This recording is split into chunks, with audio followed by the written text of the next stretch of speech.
And I don't think it is wise to bring it up. Why didn't I say it? Because it should not be said in public. Because it should not be said in public. I don't want to get into that issue. I don't want to get into that issue. I don't even want to be explicit. It should only be discussed amongst those who are familiar with this science. It should never be brought up in public. This is not something you discuss amongst the masses, ya akhi. It's not wise. It's not wise. Is the Quran perfectly preserved and miraculously preserved? Is there only one Quran? Are there any differences in the text? Do the differences affect the meaning? Do the manuscripts match the Quran we have today? Did the companions of Muhammad recite the Quran differently? If you are confused, then you came to the right place. This is your friendly neighborhood ex-Muslim. My friend Abdullah Gondal has taken the time to put together some information that is extremely damaging to the standard narrative. This is not new information, but this is information that has been available in academia that has not been widely disseminated. We are going to change that. He has summarized this beautifully with examples from the Sana'a manuscript and variants in the standard Quran. Get ready, because this is going to blow apart the preservation myth. These are examples of some of the holes that Yasir Qadhi was mentioning. 3 points before we get into it. Number 1, the Quran doesn't even mention these variants, which makes it more comical. This is similar to Shia saying the most important article of faith is the 12 infallible Imams, yet nowhere in the Quran do we find their mention. So if the variants are a feature, not a bug, why aren't they mentioned in the Quran? This is also a big problem for Quranists, because the Quran claims to be preserved, but the existence of variants debunks the Quran.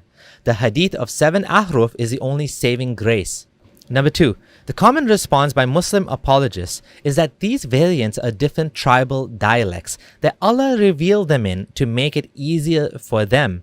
What dialect would be confused by saying and those instead of those? Can you imagine some Arab in the desert saying, yeah, I can't understand that because it says those when we normally say and those?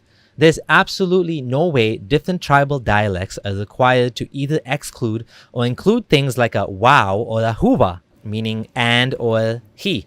If Allah was going to worry about some tribes not understanding it, then what about the Greek and Persian speaking populations in the north of Arabia, who would be the majority of the population of the Ummah within a couple of decades?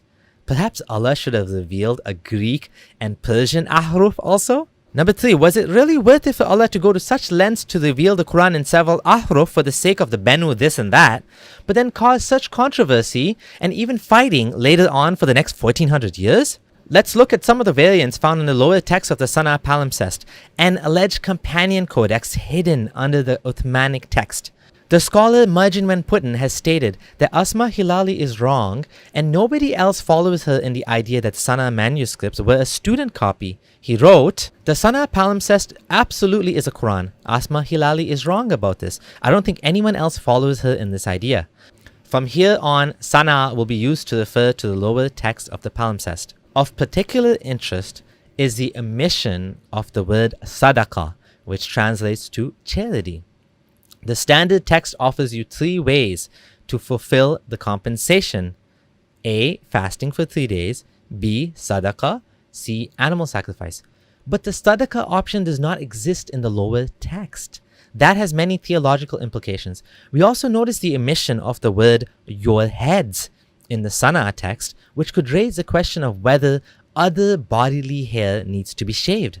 This verse has significant additions and changes to the sentence structure.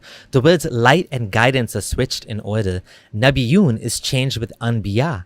The Sana'a text has a significant addition of by what Allah has revealed in it and judge by it, while omitting the word nas, mankind. This verse appears significantly different, and it could be argued that the difference between withdraw from them and do not come near them can have different implications. The Sana'a text has major sentence structural deviations from the standard text, similar to the previous example. Sana'a text omits and exchanges some words for synonyms. Here we see a drastic change. The standard text reads, and establish prayer and give zakat, whereas the Sana'a text reads, and do jihad in the way of Allah. The word jihad is not synonymous to praying and giving charity. The current version omits the more violent reading. Again, we observe the phrase, indeed my bones have weakened, and is absent in the Sana text. We find an additional word Rabbi, Lord, in the Sana text. The verse appears quite different. Allah is quoting Zakaria. That phrase is nowhere else to be found in the Quran attributed to Zakaria. That leads me to question if he ever spoke those words. Or is this another example of the Quran being revised to strengthen a theological point? The Sana text has two additional phrases compared to the standard text. The first addition is, then they increased in their disbelief, and the second being, that is because they are a nation that. In this case, the Sana version offers more explanation and detail. Was this intentionally removed or forgotten? The Sana text says, they have exchanged the covenant with Allah and the oaths for a small price. But the modern text says they have exchanged the signs of Allah for a small price, which alters the meaning. A variation occurs later where standard text reads from His way while Sana reads the way of Allah. You might ask, why does this matter? His way or the way of Allah? Same difference, right? The issue is human books have these type of differences. This book is the literal speech of Allah, which is the correct ayah. And keep in mind, this is not a difference of dialect or pronunciation. Having an extra word Allah instead of Him, these are actual word differences. Surah Tawbah verse 80 is Allah condemning Muhammad for praying for the hypocrites. The difference is in the Sana version, it's a simple, Allah will not forgive them. In the standard text, it says, that is because they disbelieved in Allah and His Messenger, and says, never will forgive them. More theological justification? Also, in an Uthmanic manuscript shown by Dr. Daniel Brubaker, the verse has the phrase 70 times, as in, ask for forgiveness 70 times, omitted. So we have 3 manuscripts with 3 different readings of the verse. This could be a scribal mistake or a forgery. If more than half of the verse is a variation, is it still the same verse? Here are some more anomalies found in different manuscripts.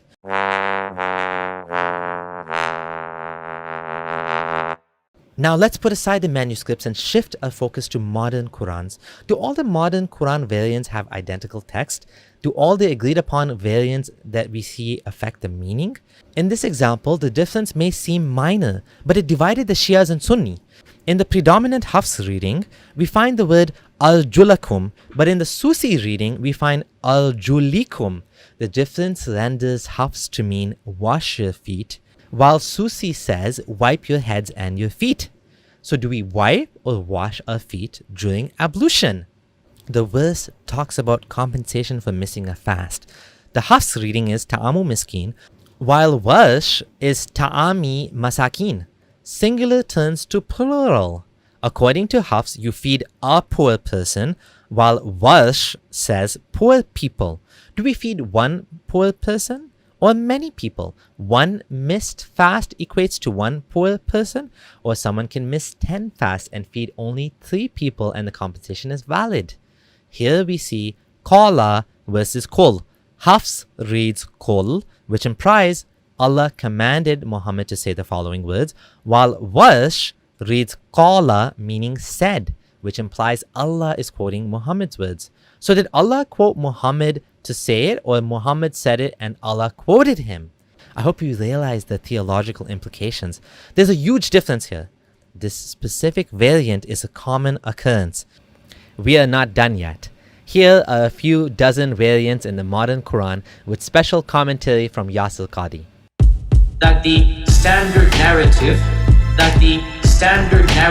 Boy. that the standard narrative You'll finish. as wholes, Finish. as wholes, that the standard narrative, Boy. that the standard narrative You'll finish. as wholes, Finish. as wholes. This is a topic that when you're the beginning student of knowledge, you're like, what is all of this going on? What is all of this going on here? When you go a little bit more, you learn to simply memorize what your teachers say and regurgitate it out. And you don't fully comprehend. When you do a deep dive is when things get very, very awkward. That the standard narrative, Boy. that the standard narrative You'll finish. as wholes, Finish. as wholes, that the standard narrative, Boy. that the standard narrative You'll finish. has holes. Has holes.